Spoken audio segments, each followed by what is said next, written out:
Here I am walking in what is now called Eugene, Oregon, on the land of the Kalapuya and Long Tom tribal nations, bordered by the Chafan, Sankopi, Siuslaw, and Winnipelli tribal nations, home of Camas. The Willamette Valley, which is where I stand now, is home to many different species of camas, but for this presentation I am going to focus on Camassia quamash, the most common here.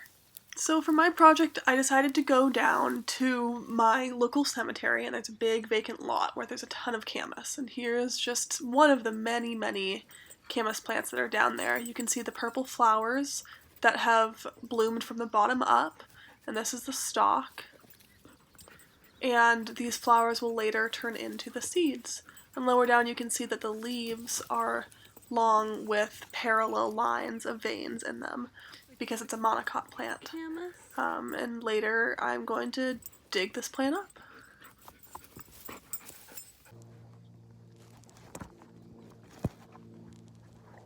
So I'm realizing now that I kind of messed up the filming of this video and decided to do most of it vertical and then this part's horizontal, but let's just ignore that and pretend that I did it correctly.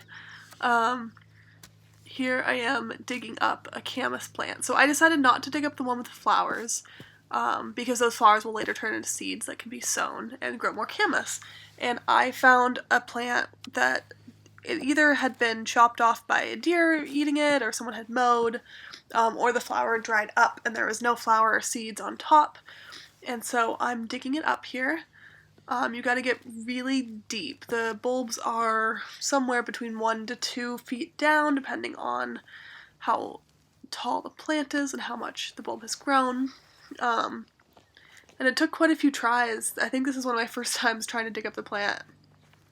And I kept chopping off the stalk goes really deep down, and there I am pulling out the stalk that I chopped off without the bulb.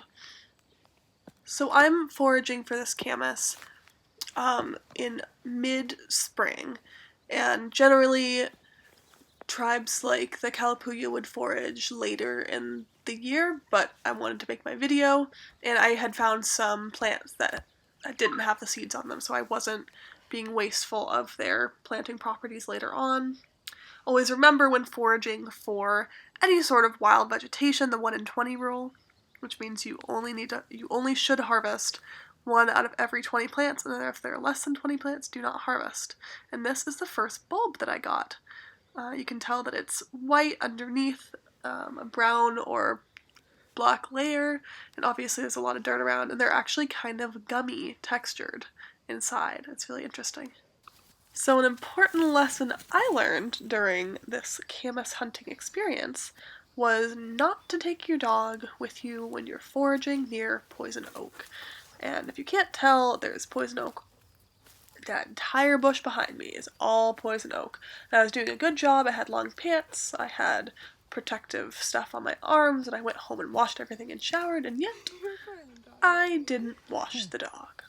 So I spent the next 2 weeks after this video was taken lying in bed, unable to move, and taking oatmeal baths that were freezing cold at 2 or 4 in the morning. So, lesson for anyone else trying this, make sure to wash your dog afterwards. Or at least bring isopropyl alcohol to wipe her down with. But, how about we go ahead and have a camas hunting montage.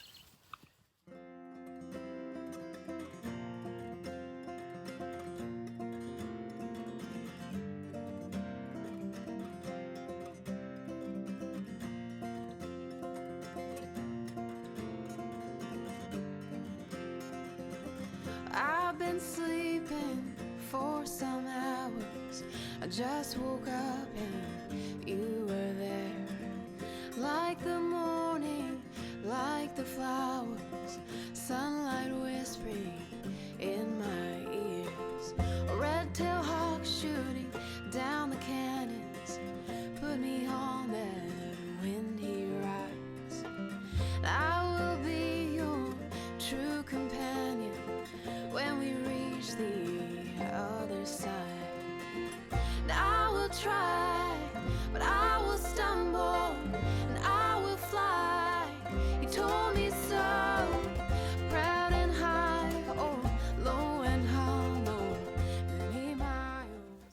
Camassia has a look-alike that is called Death Camas. It's not in the same genus, but it is in the same family. Death Camas looks similar to Camas, especially the bulb. The bulbs are almost indistinguishable, but the flowers themselves are white. And there are certain species of Camas that are also white, but it's said that you just shouldn't harvest white Camas in general in case you're accidentally harvesting Death Camas, which, as the name states, is deadly.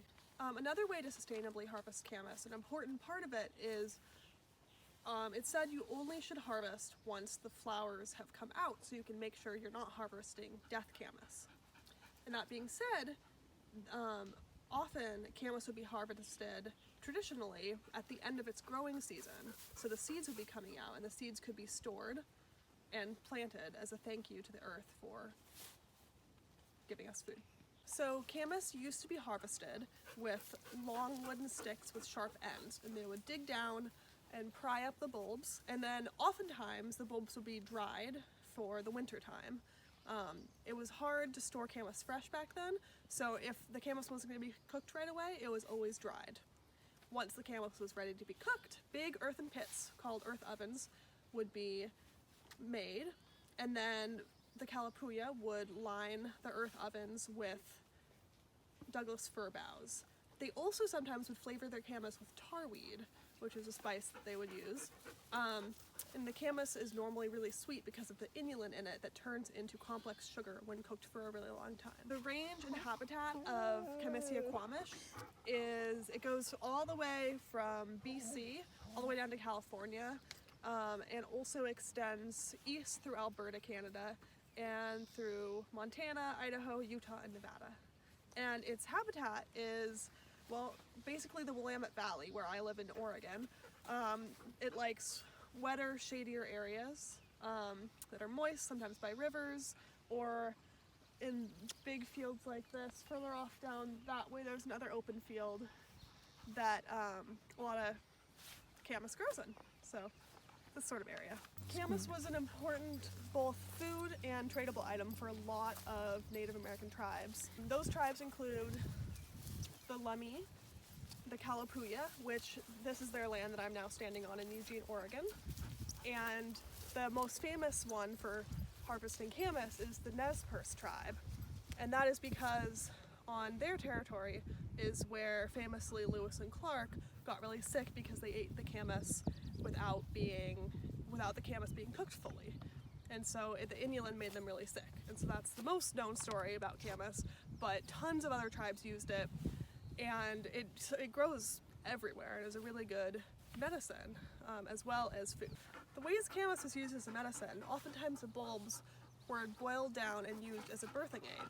The leaves also were used to treat vaginal bleeding after birth, as well as the bulbs being used to induce labor. Also, the Nez Perce tribe used the Camas root as a cough medicine. They would boil it down, and it would probably be really sweet because the Camas bulbs are really sweet, and they would use it to treat coughs. Also, sometimes small portions of the Death Camas were used as a pain reliever.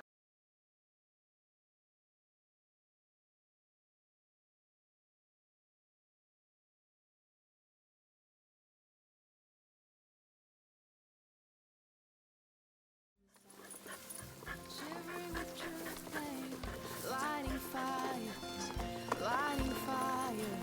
all down the line. And I will try, but I will stumble, and I will fly. He told me so, proud and high, oh, low and humble. Many miles before I go, many miles before I go. Proud and high, oh, low and humble. Many miles before I go. Many miles before I go.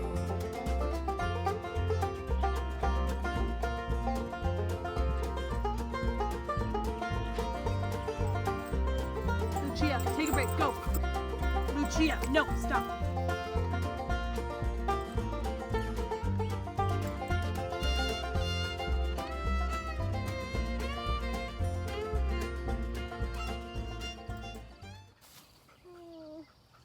touch poison off of my butt. It's okay.